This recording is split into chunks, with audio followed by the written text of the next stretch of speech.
선로에 들어눕고 버스를 점령하고 동상 위에 올라가고 매년 목소리를 높이는데도 몇십 년째 해결되지 않는 문제가 있습니다.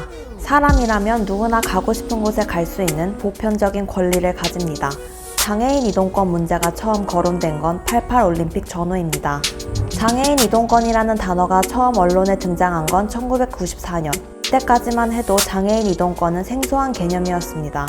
장애인 이동권이 대중에 본격적으로 알려진 건 지하철 4호선 오이도역 휠체어 리프트 사고입니다.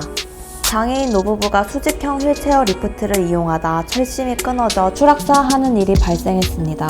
이 사고 이후 장애인 이동권 운동이 본격화됐습니다.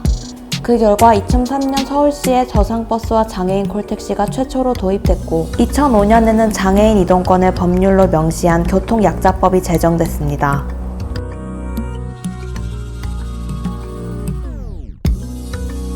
서울의 저상버스 보급률은 56.4%, 절반을 조금 넘습니다. 다른 지역의 경우 상황은 더 심각합니다.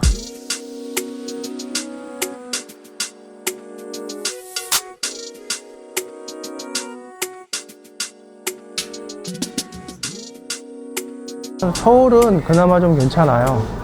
근데 경기도만 벗어나도 아예 노선이 이제 없는 경우가 있거나 혹은 배차 시간이 좀 길거나 특히 요즘에는 이제 코로나 때문에 감차하는 경우가 좀 있어서 버스 슬로프가 고장이 나서 못 타는 경우가 좀 있었어요.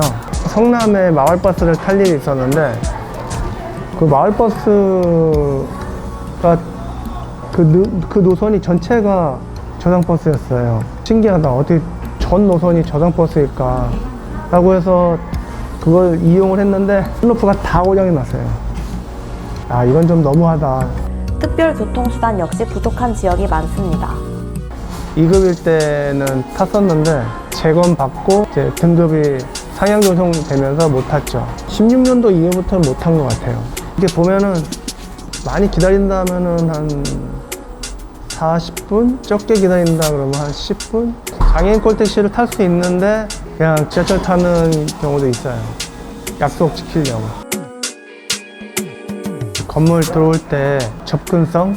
자동문이 아니다 보니까 반드시 직원의 도움을 받아야 되고 단차가 좀 높거나 그러면 못 올라가거나 하는데 이동권, 접근성 그런 것들이 해결되지 않으면 이 휠체어 탄 장애인이 사회 복귀를 해서 사회의 일원이 돼야 경제 활동을 해야 나라 입장에서도 세금을 내는 게 좋지 세금을 받아갖고 쓰는 사람이 많은 걸 좋아하겠어요. 그게 다 막혀버리면 할 수 있는 것들이 집에 있거나 아니면은 집에 있거나 만약에 장애인이 많다면 정말 많다면 막 인구의 막 절반 정도 된다 그러면은 그 돈을 다 투자를 하겠죠. 이게 역설적으로 장애인이 더 많아져야 되나 그런 생각도 해요.